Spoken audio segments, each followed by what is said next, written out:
Hey Karsing, this is Andy K with Shinobigami. I saw your post on the forums and I wanted to, excuse me, allergies, reply to that. You had a really awesome question. I wanted to reply. Unfortunately, this is going to be kind of a Mark Twain moment.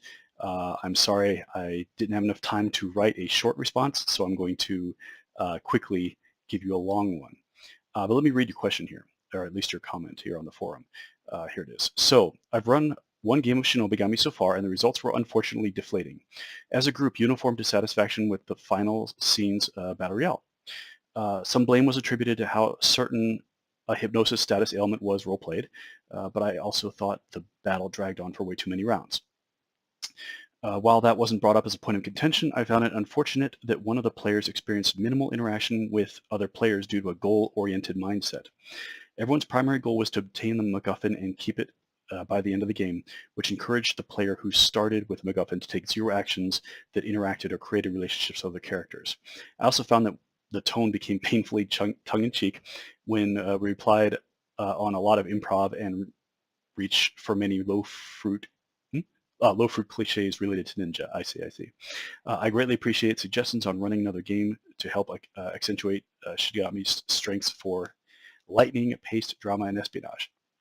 So, dude, there's a lot to unpack there. So the first thing I would suggest is make sure, if you haven't already, definitely go through the end of the rulebook on those sections where we have all that feedback.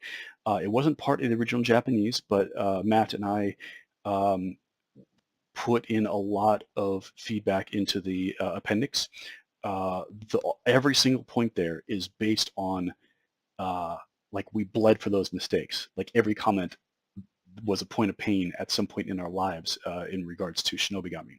That advice there is stuff that we think if we were to basically, well, I mean, we did sort of revise the original, but it's stuff that really needed to be in the book. So a little bit of it comes out in the replay, but not as much as it should.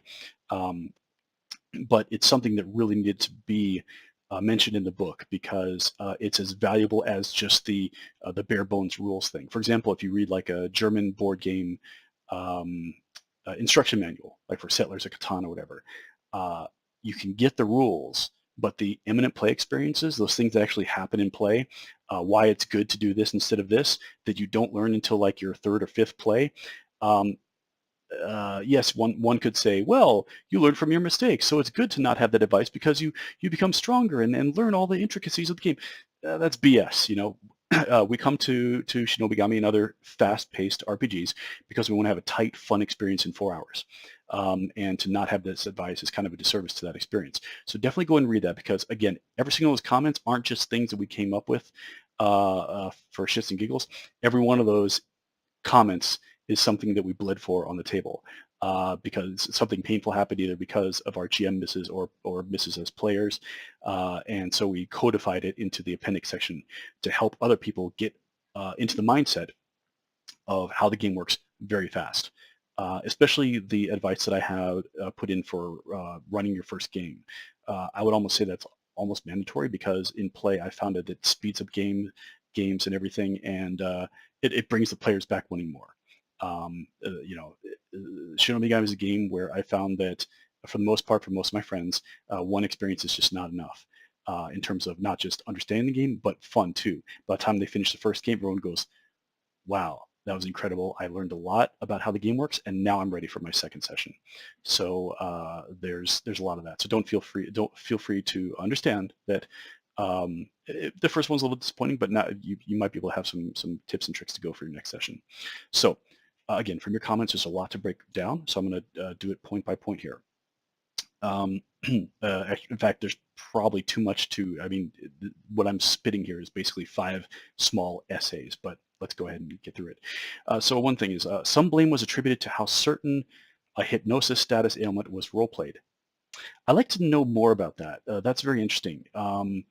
Hypnosis is a situation where, like, for example, if you take a look at the replay that actually comes in the book, the original Japanese replay, which we translated, there is actually one of the characters, Birukaze, she becomes possessed or hypnotized by the main character, and like they have this whole thing where basically Genzo's character possesses Aban's character right from the start.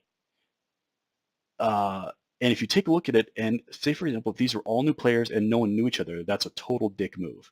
But everyone's a friend, and when that one character said, "I control your character," I control, not your character as in terms of rules and stuff, but my character sort of is the lord of your character because they use this ability. The other player, of course, had the and GM had the power to say, "No, that's not cool for me." But the player sort of took that as a role-playing cue and worked with it and thought, "You know what? Actually, that's pretty interesting. I'm going to work with that," and did. Um, but that's a kind of rare situation. Things like hypnosis and control, those can be potentially like game breakers. So if you're not cool with that happening for your character, you really have to kind of step back and figure out what's the proper way to play that. So I'd like to hear more about that later on if you can, but I'll just mention that and go forward.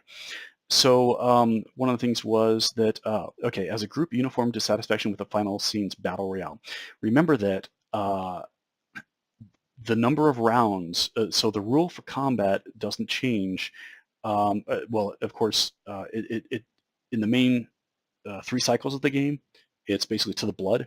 Whoever takes 1 hit point or more damage is out, and that's how it's settled. But later in the game, at the end, it's it kind of goes on until there's a winner. But there's that important rule that says the number of rounds in a combat equals the number of participants in the round. Now it doesn't say does that increase as the player count increases. We'll kind of brush that past that. But I will say for example, you have 5 players at the table, 5 characters at the table. You get to the battle royale, 5 rounds. Period. That's why it's good to make sure that everyone's aware of that ahead of time before even the game begins. The combat, the final royale, is going to last until one person remains standing. That's one condition. 2, the number of rounds exceeds the number of characters involved. Or 3, the GM says enough. And the GM has a little bit of control in the situation. So if you have 5 characters at the table and no GM NPC, so say for example, okay, I'll tell you what, I'll add a GM NPC. 5 characters, 1 GM NPC, 6 rounds, and it's done. What does that mean? Well, if there's not a single person standing by the 6th round, then the situation doesn't change. The people who remain standing, and unless everyone drops out except for one in the last single round, you got that situation like in anime, which is like everyone goes like this, like I got my eye on you. I didn't win this time, but I got my eye on you, and I'm coming back for you next time. And they sort of like back away from each other slowly, and whoever had the prize going into the final combat keeps the prize at the end. Now, having said that, if it gets wrapped up where there's just like 2 people remaining and you're on that round 6 and it looks like it could really go either way, GM can be like, you know what, we're at round 6, but this looks like it can wrap up in like 2 more rounds. Let's play through those 2 more rounds and see what happens, see if there's a winner emerge. There is a little bit of GM fiat, okay? So beware, remember that. But you should not be going way over that limit. Say, for example, if you get to round 6 and 3 or more characters in play, you got to end it. The status quo doesn't change. The other characters who are trying to get the prize didn't team up and take down the person with the prize in time, and so everything remains status quo. The person who had the prize beforehand gets the prize going out, and everyone just kind of walks away.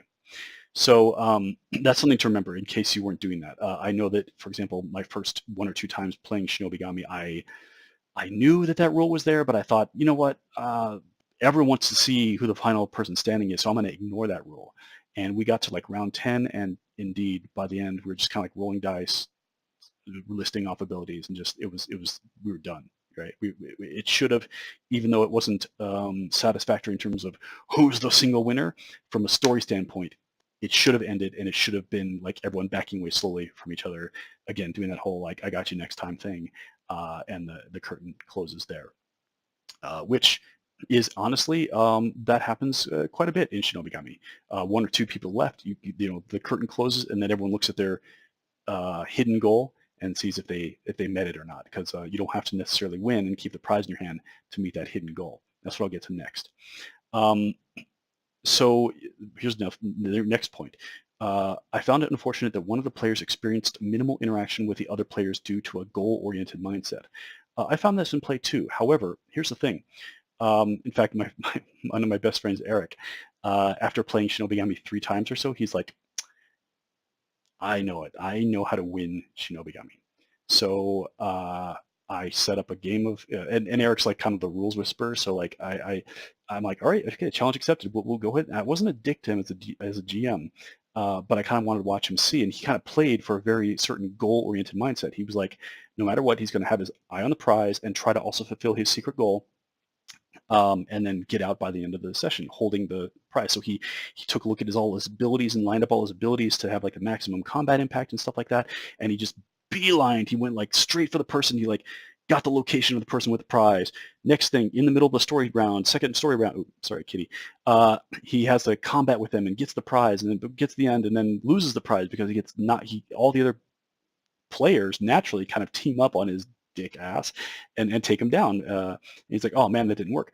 But what he didn't realize is as the end game is approaching and we're into that last final combat, the other characters had goals like basically work with Eric's character or you're friends with Eric's character. And since Eric didn't pursue the natural thing of Shinobigami of building those relationships and finding other secrets, he got his ass whipped in the final round. So his whole, like, I've got all the mechanics and all the combos set up to win.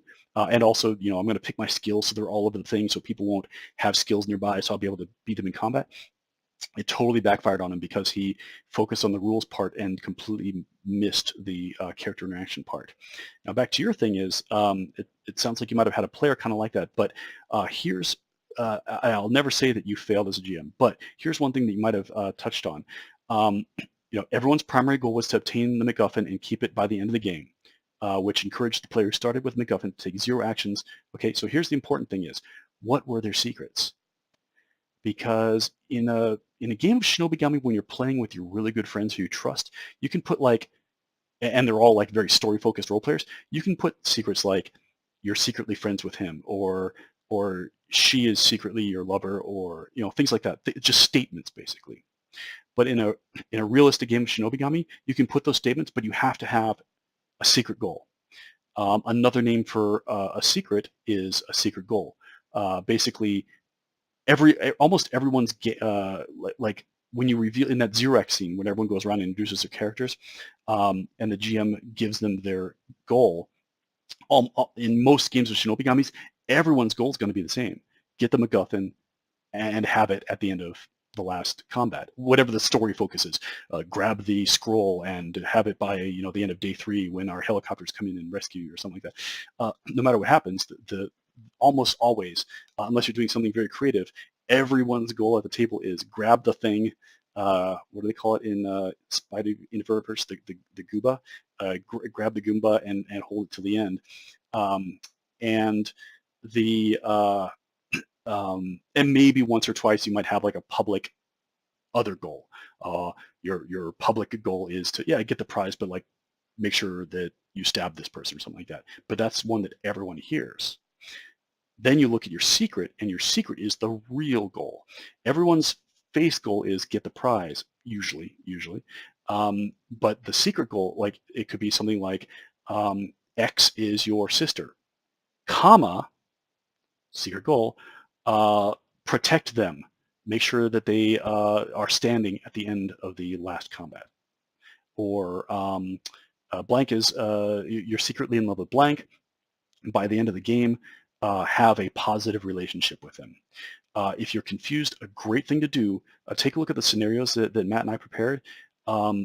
We have, especially the ones that I prepare, have a lot of, all the goals are usually relationship stuff or something where it requires interaction with the other players and their characters throughout the game. Things like have a positive relation, or create a emo bond with, or a positive emo bond with 2 characters. Find the secret of 3 characters. So everyone is ostensibly like their clan mission.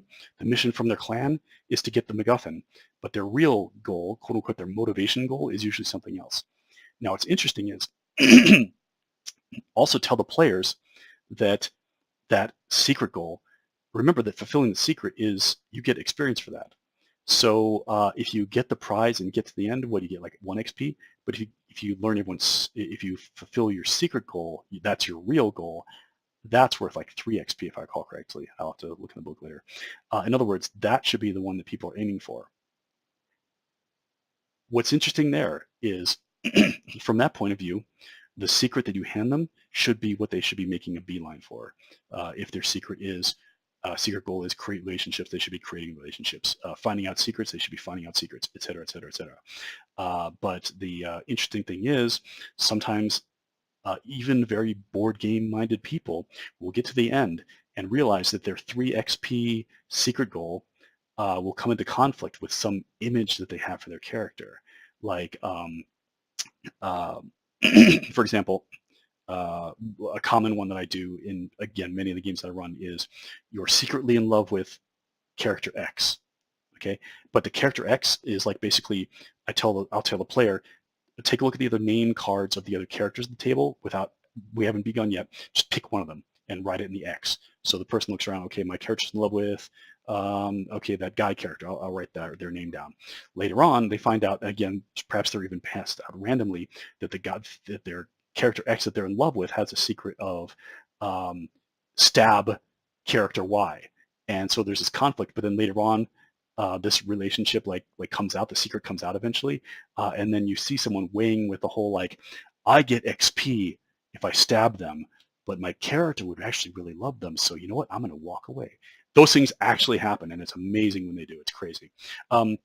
So what I suggest for that is uh, make sure that the goal is probably going to be the same for everyone. Grab the MacGuffin, but the secret goals, really tighten those up to point at 1 or 2 other players, either specifically or by mention, and give them the goal that makes them interact with others.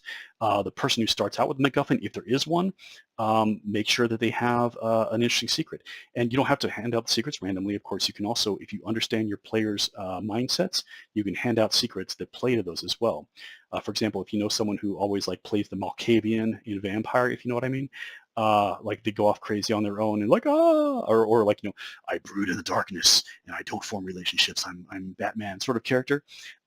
Give them the one that says, you're in love with X. You get to pick who X is, the player does, and you have to protect them. Give them one that if someone picks the bloodline of Oni, you got to watch out for those players, because they're usually going to be on their own, and everyone else by default is going to kind of team up against them. But give them good people goals. Even though they come off, I'm secretly a magical vampire, give them the one that puts them in love with another one, or is secretly a sibling to someone else that has them protecting or forming positive emo bonds with people. You'll see some very interesting play styles emerge. So I think that might be something to focus on. Wow, that was a lot of talking. Okay, so anyways, I'm kind of curious what your secrets were. Let's see. Okay, so I also found that the tone became painfully tongue-in-cheek when we relied on a lot of improv and reach for many low-hanging fruit things for ninjas. That's something that can be avoided by having a discussion about what your image for the game is. Like what I commonly tell people is it's kind of like Vampire the Masquerade, but with ninjas. It doesn't have to be dark and brooding and have bad things happen, but in terms of an anime, think more psychopath than silly Naruto. Well, not Naruto can be pretty dramatic. I'm thinking like they don't have them in the U.S. I'm thinking with like the comical children's ninja anime. In other words, you could say like comedy is cool every once in a while, but I'm more focused on a more mature level game, guys. And make sure they understand that when you go in. And I fucked up on that too. I ran a session for my buddy Clay JP and some others in Tokyo a couple years ago as a demo thing, and I was doing like a multi-language thing. So I said, hey, if you're Japanese and can speak some English, show up and we'll do this champon Japanese English style. Or if you're confident enough with your English abilities, come on.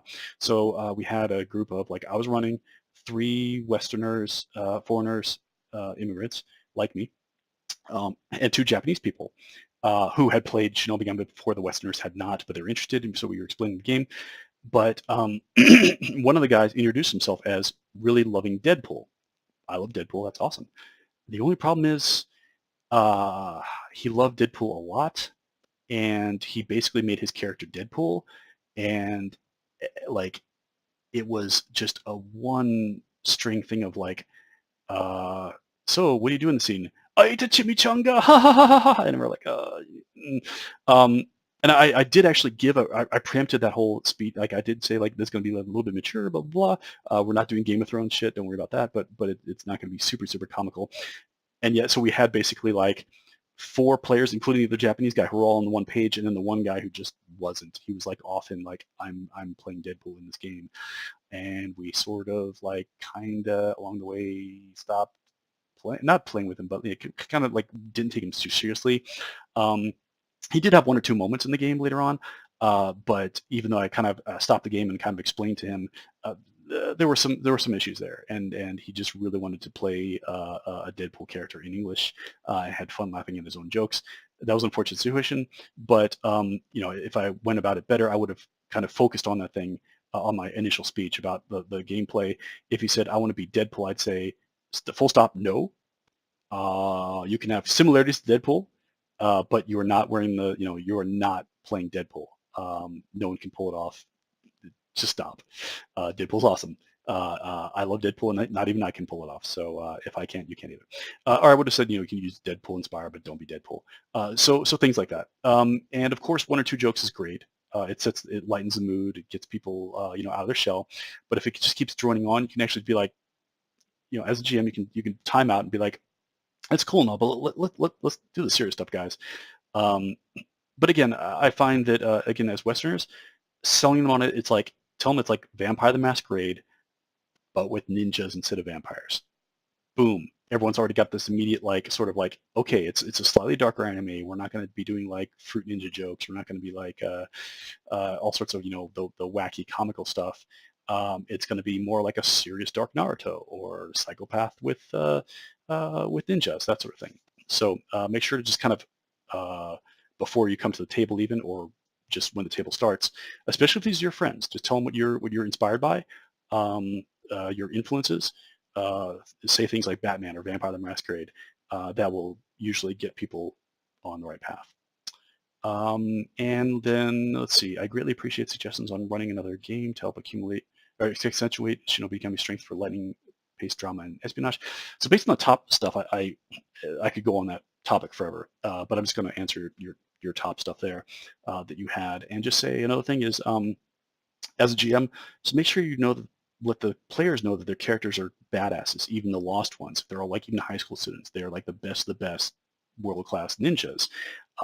They are respected within their organizations. Sure, they're commanded to go here and do this by their elders, but even within that, the reason that they're on this mission is because they're trusted to represent their clans. And even though they might betray their clans and do stuff like that, they're still very powerful badasses. That can help people get in the mindset of like, oh crap, I've got responsibility for my clan then. Not that they have to carry their clan goal till the end and double seppuku themselves if they fail, because of course the interesting thing about Shinobigami, like all ninja stories, is the whole what my clan demands versus what I personally need, or clan tells me to do X, my love is in the way of X. How do I get around that? Will I, take them out and stuff like that? Of course not. They always fall in love and betray their clan. That's the way ninjas work. But just make sure that they know that their characters are not amateurs. They're trusted on these missions because they're high ups, relatively high up in their organizations. And every time, whether they succeed or fail, help them emphasize that they are kind of like badass. If they fail, it wasn't because they slipped on a bar soap or a banana peel. It was because in any other situation they would have absolutely succeeded, but there was just something, some factor out of their control, or some plot within a plot, or trap within a trap that set off that caused them to fail. Those sorts of things will help set the mood. So hopefully, well, that was pretty long, but hopefully they give you a kind of sense of maybe how to approach it in the future. And if you have any follow-ups, feel free to ask, and we'll take it from there. Peace out. Keep your swords sharp.